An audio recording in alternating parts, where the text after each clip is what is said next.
nang dahil po sa desisyon ito ng Supreme Court na no impeachment trial versus BP Sara or unconstitutional ang mga inihaing impeachment para kay BP Sara, ay marami pong nadismaya dahil po sa sinasabi nito na desisyon po galing po sa Supreme Court. Ensuring the current term of the impeachable officer, independence and autonomy. And seventh, to ensure that respondent in the impeachment complaint is heard under the requirements of due process in the procedure under Article 11, Section 3, Paragraph 4, the House of Representatives is required to A. Provide a copy of the articles of impeachment and its accompanying evidence to the respondent to give him or her an opportunity to respond within a reasonable period to be determined by the House rules. The Constitution only requires an opportunity to be heard. It is up to the respondent to waive this fundamental right and opt to present his or her evidence at the Senate trial. And B, make the articles of impeachment with its accompanying evidence and the comment of the respondent available to all members of the House of Representatives. It is the House, not 1/3 of the House, that has the sole prerogative to initiate impeachment complaints. Thus, there must be some modicum of deliberations so that each member representing their constituents can be heard and thus convince others of their position for due process of law means, even for impeachment. End of quote. The Supreme Court's ruling is immediately executory. It shall be deemed served on the petitioners and released upon publication in the Supreme Court website and receipt of the parties of their digital copy in accordance with the guidelines on the transition to electronic filing in the Supreme Court. We urge everyone to read the full text of the decision and the concurring opinions. Thank you very much. Hi, Attorney. Mauna na ako. Adrian Ayalin po, ABS-CBN. So, sa madaling sabi, wala pong magaganap na impeachment trial ngayon. Hindi pwedeng mag-hold ng impeachment trial ang Senado. Well, the court said that the House complaint versus the VP is unconstitutional and null and void, and therefore the Senate did not acquire jurisdiction to convene as an impeachment court. Hanggang until February 6, 2026 na hindi pwede. The February 6, 2026, that's the due date. I mean, that's the date until when another complaint can be filed. Okay. Or initiated. And wala na pong pwedeng magawa ang House of Representatives, as you said, immediately executory. It's immediately executory, but they always have the option to file a motion for reconsideration. Thank you, Attorney. At dahil po dyan mga kapatid ay marami pong nag-iiyakan. Siyempre, unang-una ang nag-iiyakan dyan, yung mga nagtutulak na ma-impeach na po ang BP Sara. Ang problema, nagbigay na po ng pahayag ang Supreme Court na null and, kumbaga, hindi naman tayo attorney kasi mga kapatid, kaya mahirap tayong magbigkas ng mga bagay na ito kung ano nga talaga ang kabuhan ng mga kulugan dito. Pero ayon sa aking simpleng pangunawa po mga kababayan, that is an unconstitutional due to 1-year rule. Kasi sipin mo naman kasi ang batas dyan, pagka sa loob ng isang taon, isang impeachment complaint lang po ang dapat ihain.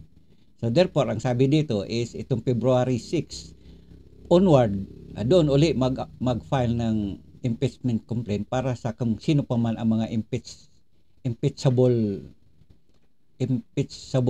officer dito sa ating gobyerno. So yan po, nag-iiyakan or mag-iiyakan na talaga dyan yung mga naghahain. Dahil siyempre, sabi nga ni Laila de Lima, mga kababayan, ito pakinggan natin kung ano ang iniiyak ni Senad or si Congressman Laila de Lima po. To those discouraged, I understand your dismay. But let me assure you, this is not vindication for anyone. This is not exoneration. Walang naburang kasalanan. Walang nalinis na pangalan. Teknikal ang desisyon. Ang mga alegasyon ay nananatiling totoo, malubha, at hindi pa nasasagot. So ito po yun si Sabi nga dito sa akin nakikita sa videos, siya po ay ML Party List. Di ko naman masabi kung ano po yung ibig sabihin dyan, pero ito po yung nanggagaling sa opisina ni elect Congresswoman Laila De Lima.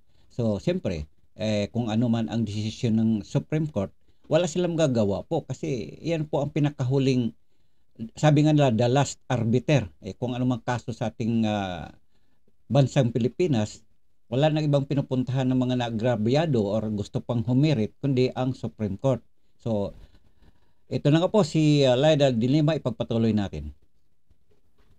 We must not let this ruling numb our sense of justice. Hindi tayo dapat masanay sa mga leader na hindi napapanagot. Hindi pa tapos ang laban. Hindi pa nga tapos. Kaya sa lahat ng nagmamalasakit, sa lahat ng nagtatanong, patuloy tayong manindigan. Patuloy tayong magbantay. Patuloy tayong manindigan para sa isang gobyernong totoo ang pananagutan.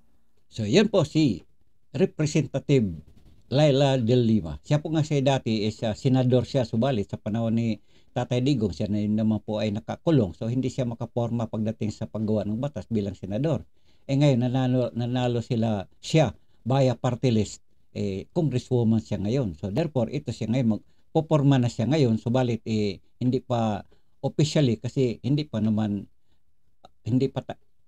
ito pa pag after sa State of the Nation address na po ni Pangulong Bongbong Marcos. Mga kaibigan, so after Laila De Lima, ano nangyari sa mga Makabayan Block?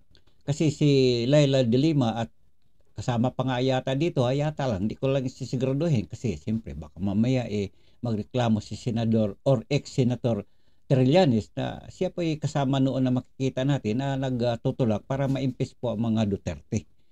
Siyempre dito po sa kay BP Sara. At kagaya nito, sila si Representative Percy Sindanya. Sila po ang nangunguna dyan at iba pang Makabayan Block. Pakinggan natin kung ano naman ang nirereklamo nila. Supreme Court. Sa lahat ng legal na pamamaraan, kasama dyan ang impeachment. Dahil sino na lang ang lalapitan natin kung hanggang sa Korte Suprema nandun ang galamay ng Duterte. Galamay ng mga Duterte. So therefore naniniwala sila na talagang impluensyado pa rin po ang Supreme Court. Ewan ko lang kung totoo nga ba itong mga sinasabi nila or talagang bugso lang kalang damdamin na mayroon silang sama ng loob talaga sa mga Duterte. So balit tandaan natin mga kawibayan, pagka mga kagaya nitong mga tao na to, sila po ay mga kalaban ng gobyerno ito. Kung maalala natin, way back mga nagdaang mga administrasyon, sila man ang nangunguna dito para magkakalat yan sa kalsada at magsisigaw, ibagsak ang mga tuta ni Marcos. Ibagsak ang tuta ni Marcos kung ano-ano pang mga pinagsisigaw-sigaw nila. Pero balit ngayon mga kaibigan, ay nakaporma na sila ngayon sa Kongreso. Ngayon, sila naman ngayon nagsisigaw-sigaw. Tandaan natin, bagamat sila ay mga nasa party list group sila, pero considered din naman sa batas, ayon sa batas nating bansang Pilipinas na kahit man party list, considered ka pa rin na opisyal ng gobyerno as a party list congressman at congresswoman kagaya nitong si Sardanya. Dapat din anyang panagutin si Duterte sa ibang legal na pamamaraan gaya ng paghahain ng criminal at civil cases. Nagkilos protesta rin ang grupong bayan. Kita mo mga kabayan, sa harap ng Commission on Human Rights ngayong Sabado. Yan, kung mabasa natin yung mga reklamo, Sara Duterte pananagutin, Marcos singilin. O bakit singilin si Marcos? O kinakalaban pala nila nitong mga namumuno sa gobyerno. Marcos singilin. Anong singilin nyo? Utang? Bakit nagkautang ba si Bongbong sa inyo? Sinong nangunguna dito? Anak bayan, anak pawis, mga anak ng kwan. Dami dito nangunguna, nagsisigaw-sigaw sa kalye. Anak pawis, anak bayan, ano pa bang mga anak ng kwan kayo dyan? Ito, bayan muna. Alam naman natin mga kababayan, pagka mga ganitong mga nagpupulong-pulong, nasisigaw-sigaw dyan sa kalsada, ito yung mga kalaban ng mga gobyerno. Kalaban ng mga gobyerno na ayon pa nga dyan sa iba, ayon lang sa iba, di ko na naman talaga masigurado na ito yung mga namumundok ang mga ibang mga kapatiran nito. Sa impeachment proceedings at interpretasyon nito sa naging proseso sa Kamara. Ang nakikita ng tao dahil sa mga ganitong desisyon, napakahirap palang magpanagot ng mga nagwaldas. Kita mo ha mga kapatid, ito naman si Renato Reyes. Ito din ito namubunod dyan sa mga kabataan dyan para magsisigaw-sigaw dyan sa kalsada. Na mga nagdoong panahon nga, ang mga kagaya nitong bayan muna o anak bayan o anumang mga anak dyan, na ang mga estudyante lalo na dyan sa ating government institution ng mga eskwelahan ay pinasok nila at kinukuha ang mga damdamin ng estudyante para kumampi sa kanilang mga adhikain at kung anumang mga adhikain yan. Na inireklamo ngayon ng mga magulang ng mga estudyante na hindi nakapagtapos tuloy yung mga anak nila dahil nag-underground, sabi nga nila. Ng pera, napakarami palang requirements na wala naman noon, pero bigla nagreklamo sila sa Supreme Court. Anong gusto niyo mangyari na paparusahan ninyo yung Supreme Court? Sino maghahatol diyan? Supreme Court 'yan. Kabuuhan ng Supreme Court 'yan ang isa diyan sa naghuhusga din. Baka diyan kayo mga nasa kalsada mahuhusgahan kayo ng Supreme Court, baka kayo mawala kayo sa larangan ng pagsasalita diyan dahil siyempre batas 'yan eh. Okay? Reklamo kayo, dapat igalang ang Supreme Court. Kung ano pa man diyan, kung ano man ang desisyon nila, hindi man pumabor sa inyo, wag na kayong umiyak dyan. Pero kita nyo mga kababayan, kung ang Supreme Court pumabor sa panig nila dito sa mga nagsisigaw-sigaw dito, kagaya ng mga kabayan black, laki kayang ngiti nito, baka ang ngiti nito hanggang sa likod. Dahil siyempre pumabor sa kanya, ganyan talaga ang laban. Pagka natalo, wala, nakabusangot. Pag nanalo, siyempre, nakangiti yan, nagpapasalamat yan. Sasabihin nila, may due process. Ngayon, yung mga natalo at hindi na pagbigyan ng batas, sasabihin nila, wala na ikang batas sa Pilipinas. Tumahimik nga kayo dyan, hoy. Hindi lang kasi pumabor ang desisyon ng Supreme Court sa inyo, ganyan na kayo, nag-iingay-ingay na. biglang ngayon meron na. Ang tao ngayon, ang inaabangan, matuloy na yung trial. Ang ginawa ng korte, wala ng trial. Dahil kaya ganyan kayo nag-iingay-ingay dyan, wala ng trial, nagsisigaw-sigaw kayo ngayon sa lansangan. Sasabihin mo, sabi ng tao, damay yung kabuhan. Hoy, hindi generally speaking, kaubuhan nating tao, hindi lang kayo ang tao sa Pilipinas. Mari siguro sa grupo niyo, sa mga sama ang loob nyo sa mga Duterte, ganyan kayo magsalita. Pero hindi nyo sakop ang kabuhan ng bansang Pilipinas dahil marami nagmamahal dyan, mga OFW dyan, sa mga kanila ni Inday BP Sara. Hindi lang kayo napaboran ng Supreme Court, ganyan na kayo, nagngangawa-ngawa na kayo dyan. Kayo kasi wala naman kasi matinong gobyerno sa inyo dyan eh. Kahit panahon pa ni Marcos, sino bang nagsisigaw-sigaw dyan, di ba? Yan yung panahon pa nung mga August 21 bombing, sino ba yung nangunguna dyan, di ba? Yung mga kagaya ninyo. Si Sator Ocampo, di ba? Tumanda na nga lang yan. Hanggang ngayon, ganun pa rin ang kanyang pamumuhay na nagiging against sa kanino mang namumuno sa ating bansang Pilipinas. Wala nang matinong